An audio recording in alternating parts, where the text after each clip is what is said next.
Alright, ladies and gents, we're here at Minnetonka B. Mike Trumbull, you are correct. This is about the worst arena for taping. Pretty basic arena, folks. I think it used to be a bubble once upon a time. Anyway, we got Shattuck St. Mary's against Minnetonka, Bantam. Mike's on the line. We're starting the second period here, and I think it's already 3-0 Shattuck. They look darn good. First compliment I'll give you is, I like the visor, buddy. Looks good, looks sharp. Mike did what I should have done. Don't go out and buy the sweat guard. Everybody should buy the sweat guard, whether you use a visor or not. It's good stuff, unless you like sweat running down in your face. But he bought a sweat band, you know, your basic Harlem Globetrotters sweat band. And he said he cut it up, put some Velcro, did his own Velcro thing. Fraction of the cost of what I paid for the sweat guard, which was 2 sweat guard pieces and some lame Velcro that I'm going to have to reinforce because I just must sweat too much. $17. That includes shipping. Alright, so here we go. Bringing it. Being beast-like, watching, observing, trailing them all the way there. Even though, guess what? Dark scored. Guess what his partner was doing? Standing at the center ice face-off, just watching. Okay? Get over there. Be a presence. Yeah, be a presence. Nothing's going to happen 999 times out of 1,000. I mean, it's less than a 1% chance. But don't you want to be the golden boy when that less than 1% chance does happen?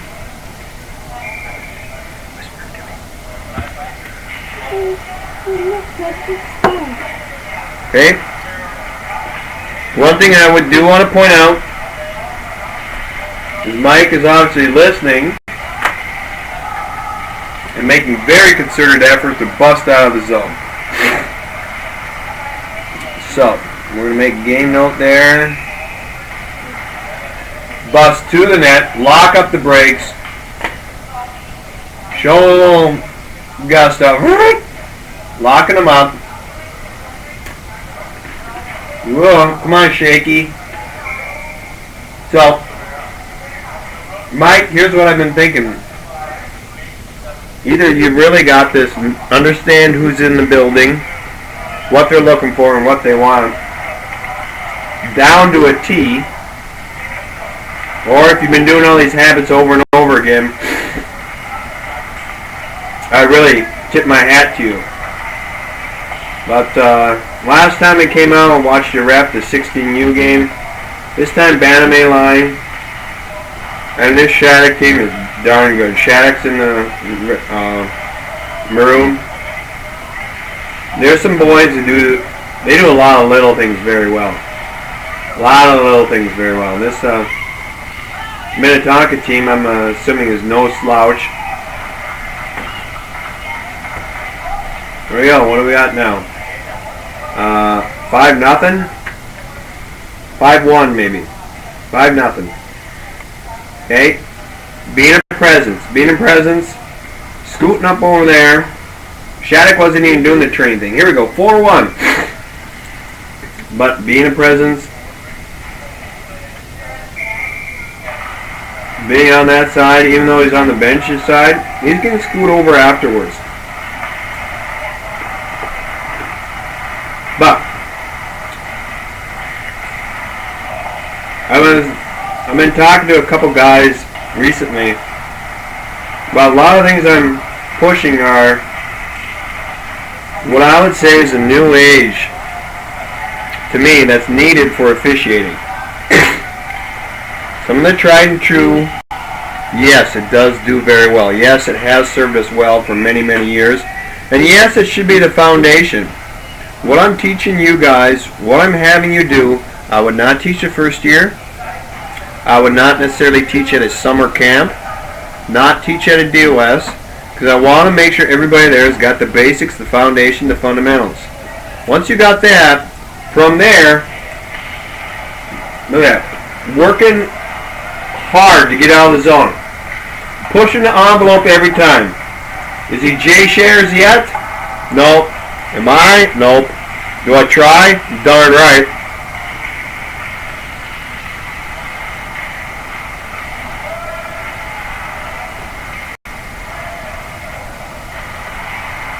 Hey, but what I was saying is I'm pushing a new age of officiating. What I've seen in the player side really, honestly, is just outstanding. There's a lot of great hockey out there, a lot of great hockey players, a lot of great hockey programs. Whenever I do go to a rink like this now, and I make sure I get a cup of coffee. They didn't have any concessions going, so there's no popcorn. That's all right. And coffee was out in a vending machine, so that was marginal at best. But I always check to see if there's any flyers, brochures, something for training. Because, well, that's the field I'm in. That's my business, and I see what others are doing. And it's unbelievable, the stuff that's out there. And you know what? It's darn good stuff, too. I mean, it's not some slouch East Grand Forks Blue Line Club Summer Hockey League that I played in growing up. You know, where the guys from Crookston would show up drunk, or the guys from Devil's Lake are threatening to smash a Crookston guy's head in a car in the parking lot. And, you know, we got Randy the Redwoods and some of the other boys from East Grand Forks who kind of had pretty good records. And I'm not talking about hockey records either. Okay, it's not like that anymore. I mean, this is high intensity stuff. Just did a interview with Kyle Rao from Eden Prairie Junior Center. He's a real deal. He talked about training at Velocity Hockey Center. So, let's see how he does here. Same cadence. Every time puck goes down, cleared. Bam! Out of there. Needs to. Plays coming up ice, baby. Get going. Go with that flow. Might need to cover for your partner. We stand right there. That's the stuff I love, and that's a push for the playoffs type thing we need to do. And it's a lot of this focus in all these game reviews. What is playoff hockey worthy?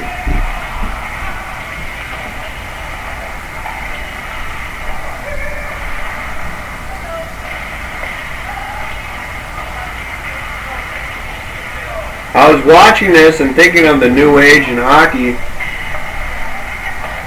And when I was reffing, getting started, when I was playing, you kidding me? There's never been a hockey like this. It's the real McCoy, folks, and it's really fun to watch. Yeah, beat your partner in there. Nice. One tally mark.